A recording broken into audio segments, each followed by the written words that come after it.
तो भाई ये है अपनी 1.6 का इंट्रो वीडियो है। ये इंट्रोडक्शन सबसे ज़्यादा इंपॉर्टेंट होने वाला है क्योंकि आपका जो अच्छे क्वेश्चंस बनते हैं ना अपने बोर्ड एग्जाम्स में और आगे कंपटीशन में भी, ठीक है, तो वो भी इसी टॉपिक से बनते हैं। तो यहाँ पे ध्यान देने वाली बात है कि ये कुछ प्रॉपर्टीज़ लिखे हैं, कुछ फार्मूले लिखे हैं जिनको आप नोट कर लो। अब हम इन फार्मूलाज को हम वेन डायग्राम से समझेंगे कि बात क्या कर रहे हैं। पहली बात समझने वाली बात ये है, अगर ये है सेट ए जो कि है 1 2 3 4 5 या 6, ठीक है, इस सेट में कितने एलिमेंट्स हैं 1 2 3 4 5 6। तो अगर मैं यहाँ लिख रहा हूँ एन ए, तो ये एन ए का मतलब है number of elements in set ए। इसका मतलब क्या है कि सेट ए में कितने एलिमेंट्स हैं, वो है 6। बात समझ आई। Number of elements in set A is just 6। ठीक है, बात समझ आती है, आगे बढ़ते हैं। ठीक है, तो यहाँ पे जो ये फॉर्मूला है ये कह रहा है कि नंबर ऑफ एलिमेंट जो ए यूनियन बी में होंगे, नंबर ऑफ एलिमेंट जो ए और बी यूनियन में होंगे, वो number of elements in A और plus number of elements in B minus number of elements, common elements को माइनस करना पड़ेगा। ठीक है, समझते हैं क्या बात कह रहा है वेन डायग्राम से भी और प्रैक्टिकली भी। ठीक है, वेन डायग्राम में बात समझिए कैसे कह रहा है ये। ठीक है, वेन डायग्राम से समझते हैं पहले इसको। कह रहे हैं number of elements in A union B, यही होता है अपना ए यूनियन बी, है ना। यहाँ से ये भी आया था, यहाँ से ये भी आ जाता है, मेरी ड्राइंग को थोड़ा माफ़ करना, यही होता है लगभग अपना ए यूनियन बी, है ना। तो ए यूनियन बी ये है ना। तो नंबर ऑफ एलिमेंट्स अगर मुझे ए और B, basically A union B में कितने एलिमेंट्स आ रहे हैं मुझे ये निकालना है। ए यूनियन बी में कितने एलिमेंट्स आ रहे हैं मुझे ये निकालना है। बेसिकली मुझे ये वाला चाहिए, ये वाला एरिया चाहिए। तो कह रहा है कि आप ले लो, मैं इस शेडिंग को इस चीज़ को मिटा देता हूँ, बात ध्यान से समझने वाली चीज़ है। ठीक है, थोड़ा अच्छे से बनाते हैं इसको। तो फॉर्मूले के अकॉर्डिंग चलते हैं। ये हो गया सेट ए, ये हो गया सेट बी। ठीक है, फॉर्मूले के अकॉर्डिंग चलते हैं। तो कह रहा है पहले आप ले लो number of elements of set A, मतलब सेट ए के सारे एलिमेंट ले लो। ये है मेरा सेट ए, मैंने गिन लिए सारे एलिमेंट्स आए मेरे, ये आ गया मेरा सेट ए का एरिया। ठीक है भाई, आ गया। फिर कह रहा है number of elements in set B भी ले लो, मतलब एक बार सेट बी के भी एलिमेंट्स ले लेते हैं। ठीक है, ये ले लेते हैं, ये आ गया मेरा सेट बी का एरिया। अब क्या कोई ऐसा एरिया है जो 2 बार काउंट कर लिया गया है? ऐसा एरिया है कोई जो 2 बार काउंट कर लिया गया है, जो इस बार भी काउंट हो गया था, इस बार भी काउंट हो गया था? तो देखो जो ये एरिया है सेंटर वाला, जो ए इंटरसेक्शन बी का जो एरिया है, इसको हमने 2 बार काउंट कर लिया। एक बार जब ए में गिनती करी तब भी कर लिया। ये वो बच्चे हैं जिनको ये भी खाना पसंद है और ये भी खाना पसंद है ना। मैंने शायद एग्जाम्पल कराया, नहीं कराया तो अभी करा देंगे। ठीक है, तो ये एरिया 2 बार काउंट कर लिया गया है, तो इसको एक बार माइनस कर दिया, देखो हमने। ठीक है, number of elements in A plus number of elements in B minus कर दिया number of elements in A intersection B. अगर क्या हो ये दोनों के दोनों डिसजॉइंट सेट्स हो, क्या हो ये दोनों के दोनों डिसजॉइंट सेट्स हो। डिसजॉइंट सेट्स का मतलब ये होता है कि सेट ए यहाँ पर है और सेट बी यहाँ पर है, इन दोनों में कोई भी एलिमेंट कॉमन नहीं है। सेट ए ये रहा, सेट बी ये रहा। ठीक है, तो देखो अब इसमें भी एप्लीकेबल है क्या, चेक करते हैं भाई। नंबर ऑफ एलिमेंट्स इन ए निकाला पहले हमने, चलो ये एरिया निकल गया पूरा, फिर उसको जोड़ दिया। Number of elements in B निकाला, फिर ये एरिया जोड़ दिया, फिर माइनस कर दिया number of elements in A intersection B. A intersection B तो है ही नहीं कुछ, ए इंटरसेक्शन बी कुछ है क्या? इंटरसेक्शन तो कॉमन ही नहीं है ना इनमें। तो जो number of elements in A intersection B होगा वो 0 हो जाएगा। फाई नहीं होगा, 0 होगा। ध्यान से समझो, फाई का मतलब है एक ऐसा सेट जिसके अंदर कोई एलिमेंट्स ना हो, एक ऐसा सेट जिसके अंदर कोई एलिमेंट्स ना हो। लेकिन अगर उसके आगे n लगाए तो मतलब मुझे नंबर ऑफ एलिमेंट्स गिन के लिखने हैं। बेसिकली मैं कहने की कोशिश कर रहा हूँ, फाई एक ऐसा सेट होता है जिसमें कोई भी एलिमेंट्स ना हो। Number of elements in this set, in empty set is just 0। बात समझे? तो यहाँ पे फाई नहीं होगा, यहाँ पे 0 होगा। And something minus 0 is just something, है ना। तो यहाँ पे देखो ये फॉर्मूला इसमें भी अप्लाई करता है, बस ये लास्ट वाला चीज़ हट जाती है इन केसेस ऑफ डिसजॉइंट सेट्स। ठीक है, अभी वेन डायग्राम से समझा रहा हूँ, अभी इसको न्यूमेरिकल से भी समझेंगे। ठीक है, अभी बने रहिए वीडियो में। तो भाई ये बना दिया मैंने 3 सेट का वेन डायग्राम, ये बना दिया मैंने 3 सेट का वेन डायग्राम, है ना। अब देखो A union B union C, मतलब मैं इस सेट को छोटा सा ए बोल देता हूँ, इस सेट को छोटा सा बी बोल देता हूँ, इस सेट को छोटा सा सी बोल देता हूँ। ठीक है, बात समझ आती है। अब कह रहे हैं A union B union C कौन सा सेट है भाई? इस सेट में A number of elements in A union B union C में कौन सा एरिया आएगा? देखो ये एरिया आएगा, ये वाला, यहां से लेकर ये वाला और ये वाला। ठीक है, ये पूरा एरिया आ जाएगा इसके अंदर। ठीक है, तो पहले तो मैं लिख देता हूँ इसका फॉर्मूला डिराइव करने के लिए, पहले मैं लिख देता हूँ नंबर ऑफ एलिमेंट इन ए आएगा, है ना। नंबर ऑफ एलिमेंट इन ए लेंगे पहले तो, ये पूरा सेट। ठीक है, फिर लेंगे number of element in B, भाई ये पूरा सेट भी लेंगे क्योंकि जोड़ना है मेरे को सबके एलिमेंट्स को। फिर लेंगे नंबर ऑफ एलिमेंट इन सी, इस सेट को भी ले लिया, ठीक है भाई, ले लिया तीनों को। अब एक बात ध्यान दो, मैं ये एक्स्ट्रा लाइंस मिटा देता हूँ, है ना, कंफ्यूज ना करें। अब एक बात ध्यान दो कि जब हमने, क्या इतना बहुत है क्या? अगर मुझे A union B union C निकालना है तो क्या इतना बहुत है? तो जवाब है नहीं। जब आपने ए बी सी को लिया ना, तो आपने ये जो कॉमन एरियाज हैं इनको कई दो बार ले लिया। भाई बात समझो भाई, जब number of element in set A को number of element in set B से जोड़ा था, तो ये वाला जो एरिया है, ये वाला जो एरिया है, ये एक बार आ गया, दो बार आ गया था। ये वाला जो एरिया है देखो, ये वाला एरिया सेट ए में भी एक बार आ गया था और सेट बी में भी एक बार आ गया था, यानी कि टोटल दो बार ले लिया हमने एक एरिया। भाई ये वाला तो एरिया है जो सेट ए में भी आया और सेट बी में भी आया, ठीक है। ये एरिया, ये ए इंटरसेक्शन बी है। इस एरिया का नाम क्या है? A intersection B. मैं लिख नहीं रहा, काफ़ी गड़बड़ हो जाएगी नहीं तो इसमें। तो एक बार इस एरिया को माइनस कर दें क्या हम, इस एरिया को, क्योंकि दो बार आ गया है, एक कम कर देंगे तो एक ही बार बचेगा। तो नंबर ऑफ एलिमेंट इन ये कौन सा है? A intersection B. Number of element in A intersection B. बात समझ आती है? अब जब हमने बी को सी से जोड़ा था, देखो यहाँ बी को सी से जोड़ा था, तो जो ये एरिया था ना, ये वाला एरिया, कौन सा? ये वाला एरिया, ये ऐसा, ये भी दो बार आ गया था, तो इसको भी एक बार माइनस कर देते हैं।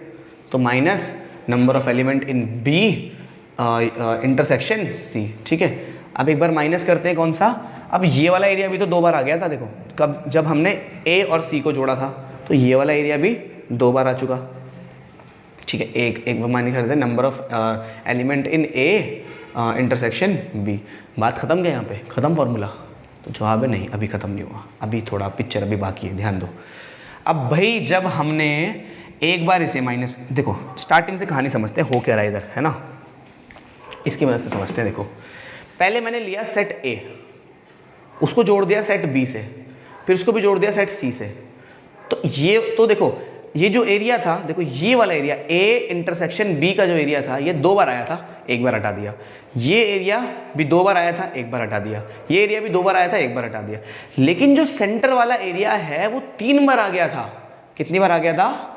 तीन बार आ गया था। कितनी बार आ गया था? देखो ये जो सेंटर, ये वाला एरिया है, ये वाला एरिया, ठीक है, ये वाला एरिया, मैं इसको हाईलाइट कर देता हूं, इस एरिया को। ये जो एरिया है ये तीन बार आ गया था। भाई ये एरिया ए के साथ भी मुफ्त में आ गया, ये बी के साथ भी आ गया, ये सी के साथ भी आ गया, तीन बार आ गया था ये एरिया, ठीक है। लेकिन माइनस भी कितनी बार हुआ है? ये एक बार माइनस हुआ है, देखो ए इंटरसेक्शन बी में एक और बार माइनस हुआ है, इसमें और एक और बार माइनस हुआ है, ठीक है। तो बेचारा चला ही गया है, तो पूरा ये एरिया तीन बार आया था और तीनों बार ही चला गया। देखो एक बार इसने भी हटा दिया इसको, एक बार, देखो तीन टाइम्स हो गया था ना ये, एक बार इसमें आया था, एक बार इसमें आया था, दो, एक बार इसमें आया था, तीन, ठीक है। लेकिन बेचारे को तीनों टाइम्स हटा दिया गया। देखो यहाँ से इसने भी हटा दिया, यहाँ से इसने भी हटा दिया, यहाँ से इसने भी हटा दिया, तीनों ने हटा दिया। तो इसके लिए हम भला कर देते हैं, क्योंकि हमें ये सेट भी चाहिए। हमें टोटल एरिया, जो डिज़ायर्ड एरिया है वो तो हमारा ये है ना, डिज़ायर्ड एरिया तो हमारा A union B union C है ना। तो इसको हम एक बार दे देते हैं।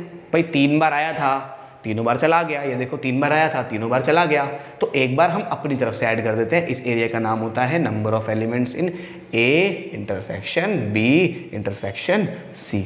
आई होप समझ आया होगा। देखो नहीं समझ आया तो थोड़ा वीडियो रिवाइंड करो, देख लो, बहुत इजी कॉन्सेप्ट है, मुश्किल नहीं है, ठीक है। कैसे बताया मैंने, एक बार दोबारा बता देता हूँ कि एक बार मैंने ए लिया, बी लिया, सी लिया, तीनों का सम ले लिया, ठीक है। ये दो बार आया, ये दो बार आया, ये दो बार आया ये दो बार आया, ये दो बार आया, ये दो बार आया, लेकिन बीच वाला बेचारा तीन बार आ गया। इसमें भी आ गया, इसमें भी आ गया, इसमें भी आ गया। तो हमने इसको माइनस जब पूरे को करा तो ये तो चला ही गया, साथ में बीच वाला भी चला गया। इसको माइनस किया तो ये तो चला ही गया, साथ में बीच वाला भी चला गया। इसको माइनस किया तो ये तो चला ही गया, साथ में बीच वाला भी चला गया। तो तीन बार चला गया था वो, तीनों के तीनों बार हमने, तीन बार आया था और तीनों बार ही चला गया, तो तीन एक बार हमने अपनी तरफ से ऐड कर दिया।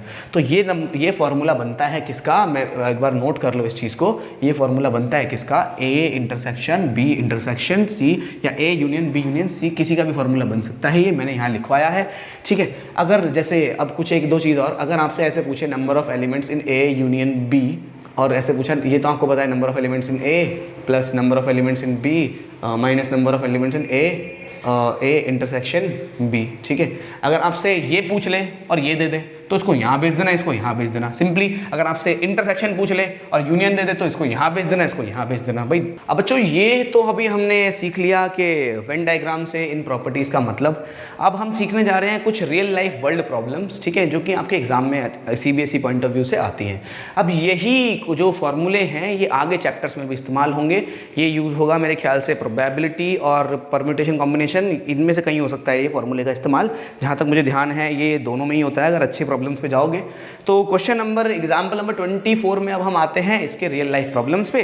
तो अब देखते हैं, कह रहा है एक स्कूल है जिसमें 20 टीचर हु टीच मैथमेटिक्स और फिजिक्स। देखो कहीं आ रहा होगा क्वेश्चन आपकी स्क्रीन पे, मैथमेटिक्स और फिजिक्स। अच्छा, और एंड में आपको अंतर बता देता हूं। अगर मैं बोल रहा हूं आपको कि ए और बी, और यहां मैं बोल रहा हूं आपको ए एंड बी, इसका मतलब क्या है? और का मतलब है या तो इनमें से कोई एक ले लो, इनमें से कोई एक लेना है आपको। अगर मैं बोल रहा हूँ चूज बिटवीन ए और बी, ऐसे बोल रहा हूँ मैं, अगर आपको ए और बी में से एक चुनना है, इंग्लिश हिंदी वाला और नहीं, इंग्लिश वाला और, ठीक है?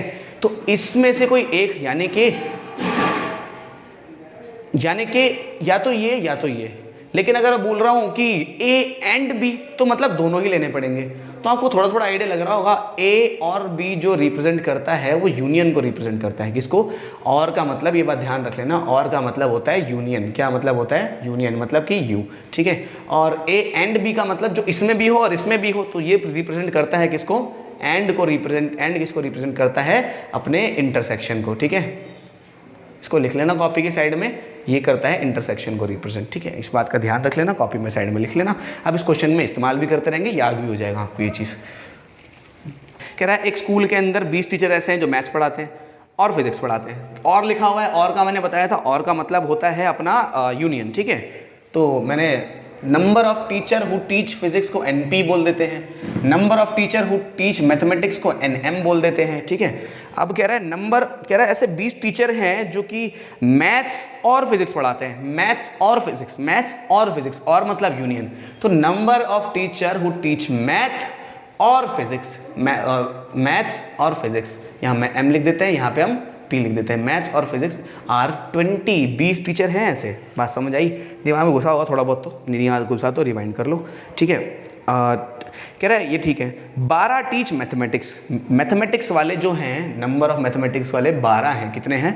12 हैं, ठीक है? बात समझ आती है, ये भी ठीक है। और कह रहा है कि 4 ऐसे हैं जो फिजिक्स और मैथमेटिक्स दोनों पढ़ा लेते हैं। तो number of teacher who teach mathematics and physics are just 4। देखो अब तो समझ आया, एंड लिखा हुआ है इसलिए मैंने इंटरसेक्शन लगाया। इस चीज़ को समझना बहुत ज़रूरी है, अभी से समझ लो। एंड का मतलब इंटरसेक्शन, और का मतलब अपना यूनियन, ठीक है? अब डायरेक्ट फार्मूला बेस्ड है, अब तो क्या करें? देखो number of element in A union दे रखा है ना हमें, ए यूनियन भी छोड़ो, M union P is equals to number of element in M plus number of element in N minus number of element in इसको स्मॉल n लिखते हैं, number of element in M intersection P। बात समझ आती है? अब put कर दो, आंसर निकाल दो। भाई ये पता है कितना है 20, ये पता है कितना है 4 नहीं 12, ये नहीं पता, इसको चलो थोड़ी देर के लिए K बोल देते हैं। और ये क्या है, बार बार नहीं लिखूंगा, नंबर ऑफ एलिमेंट इन क्या था M, और इसको P बोलेंगे ना, यहाँ पे सॉरी P आएगा, है ना? सॉरी गलती, मैंने पेन लिख दिया गलती से ना, तो यहाँ पे मैं इसको K बोल देता हूँ, बार बार तो नहीं बोलूँगा इसको। अब ये क्या है, ये दिया हुआ है हमें जो कि है 4, ठीक है भाई? 20 माइनस 12 माइनस 4 8 हुआ, 20 minus 8 is equals to K, 20 में से 8 गया is just 12 is equals to K। K क्या था मेरा? Number of teacher who teach physics. तो ये मेरा आंसर, ठीक है? 12 ऐसे टीचर्स हैं जो तो भाई ये है अपना, कहीं दिख रहा होगा आपको एग्जाम्पल नंबर 27। एग्जाम्पल नंबर 27 में क्या कह रहा है कि 200 इंडिविजुअल्स थे जिनको एक स्किन डिसऑर्डर था। मतलब एक यूनिवर्सल सेट है जिसके अंदर 200 लोग हैं टोटल, है ना? कह रहा है आगे क्या कह रहा है, 120 had been expose to chemical C1। मतलब कि C1 की वजह से जिनको स्किन पे बीमारी हुई है वो कितने लोग हैं ऐसे? ये जो हुए हैं वो 120। तो number of people who were expose to chemical C1 are 120 and number of people who were expose to C2 was कितना था? जो C1 से एक्सपोज हुए वो 120 थे, जो C2 से एक्सपोज हुए वो 50 थे, ठीक है? और कह रहा है 30 जो लोग थे वो दोनों C1 एंड C2 दोनों से एक्सपोज थे। एंड की बात हुई है तो हम क्या लगाएंगे, यहाँ पे इंटरसेक्शन लगाएंगे ना, C1 इंटरसेक्शन C2 कितने थे? 30 लोग थे ऐसे। बात समझ आती है? हाँ बिल्कुल आती है, ठीक है? और क्या पूछा है इसने? Find the number of individual who are expose to, एक एक करके पूछ रहा है, मैं एक एक करके यहाँ पे पार्ट्स लिखता हूँ। कह रहा है chemical C1 but not C2, ऐसे लोग जो C1 में आते हो लेकिन C2 में नहीं आते हो। तो मैं वेन डायग्राम बनाता हूँ इसका एक छोटा सा। भाई ये लोग हैं जो कि C1 की वजह से बीमार हैं, ये वो लोग हैं जो कि C2 में आ रहे हैं। अब कह रहा है C1 but not C2, C1 तो हो लेकिन C2 ना हो। कैसे करें इसको? इसमें एरिया कौन सा आएगा पहले ये बताओ। C1 बट नॉट C2 मतलब ये वाला एरिया आएगा। अब तुम ये पूछोगे कि ये वाला क्यों नहीं लिया, क्योंकि ये C2 में भी आ रहा है। C1 बट नॉट C2 है ना, इनका निकालना है हमें। देखो ध्यान देते हैं इस एरिया को कैसे निकालेंगे। अगर मैं क्या करूं, इनका यूनियन निकालूं, पहले इनका C1 C2 का यूनियन निकालूं, उस यूनियन में से मैं C2 वाले सारे माइनस कर दूं। अरे इस एरिया को एक और चीज़ बताओ, इस एरिया को C1 माइनस C2 बोलते थे, खैर उस पर ध्यान मत दो। अगर मैं यूनियन निकालूं, ठीक है, उस यूनियन में से C2 वाले सारे माइनस कर दूं तो मेरा काम हो जाए, है ना। तो पहले यूनियन निकालते हैं। C1 union C2, number of element in C1 union C2 कितने आएंगे, number of element in C1 n है NC1 plus NC2 minus NC1 intersection C2, ये निकालते हैं। ठीक है भाई, ये कितना है पता नहीं कितना है, ये देखते हैं कितना आएगा। NC1 कितना है, NC1 है 120, ये है 50, ये है 30, है ना, यही तो है। हाँ यही है ना। 120 प्लस 50 कितना हो गया, 120 प्लस 50 कितना हो गया, ये हो गया अपना 170 माइनस 30 कितना हुआ, 7 में से 3 गया, 4 आया, ठीक है, तो बनेगा 140 आया इनका NC1 यूनियन C2। अब मैं इसमें से क्या करता हूँ, C2 वाले सारे माइनस कर देता हूँ। C2 वाले कितने 50 है, तो अगर मैं NC1 यूनियन C2 में से NC2 को माइनस कर दूँ तो मेरे पे बचेगा सिर्फ वो वाले जो C1 में मौजूद है। तो ये कितना आएगा, 140 में से अगर मैं N2 यानी कि NC2 को माइनस कर दूं, ये यहाँ पे एक और ब्रैकेट आएगा, है ना, NC2 को माइनस कर दूं, कितना आएगा, 50 को माइनस कर दिया तो 90 बचेगा। तो 90 वो लोग हैं जो कि सिर्फ और सिर्फ C2 की वजह से इन्फेक्टेड हुए हैं। अब चलते हैं नेक्स्ट क्वेश्चन पे, ठीक है, ये वाला आंसर चेक कर लेते हैं। तो पार्ट 2 में कह रहा है C2 बट नॉट C1। यार देखो फिर से सेम है ना, C1 C2 का वो निकालो, यूनियन निकालो, उसमें से C1 वालों को माइनस कर दो। ठीक है, तो मैं इसको टाइम वेस्ट नहीं करा रहा, सेम टू सेम दोबारा कराने में। ठीक है, अगला कह रहा है कि C1 और C2, यहाँ कह रहा है C1 और C2। यार नहीं समझ आया क्या ये वाला कैसे करेंगे। ठीक है, पहले C1 C2 का यूनियन निकालना। ठीक है, यूनियन निकालोगे कितना आएगा, कि यूनियन निकालोगे कितना आएगा C1 C2 का, इन दोनों को प्लस करेंगे कितना 170 माइनस ही कर देंगे कितना 140। अब 140 में से इस बार पहले क्या माइनस किया था हमने, इस बार नॉट C1 यानी कि C1 को माइनस कर देंगे। 140 में से 120 गया तो 20 आंसर आ जाएगा इसका, जो कि अपना बिल्कुल सही है। ठीक है, इसका आंसर 20 आ जाएगा। यार थोड़ा तो दिमाग लगा के कर लेना, तो मैं सारे क्वेश्चन नहीं करा सकता ना, समझो बात को। एक सिमिलर क्वेश्चन आ रहा है रिपीटेड बार बार तो कराने का जरूरत नहीं उसको। तो कह रहा है केमिकल C1 और C2, C1 और C2 कह रहा है इस बार। क्या कह रहा है, C1 और C2। तो जब भी बात होती है और की, तो मैंने बताया था और में क्या करना होता है बेसिकली। और का मतलब होता है यूनियन। क्या मतलब होता है, यूनियन। तो C1 यूनियन C2 पूछ रहा है, C1 यूनियन C2 आपको पता है कितना आएगा, ये प्लस ये कितना 170 माइनस 30 कितना आएगा, 170 माइनस 30 कितना आएगा 140। ठीक है, यूनियन पूछ रहा था, ये तो हमने पहले निकाल दिया था। उल्टा देने चाहिए थे इन्हें, पहले ये देता फिर ये देता फिर ये देता, तो थोड़ा कॉन्सेप्चुअल होता। ठीक है।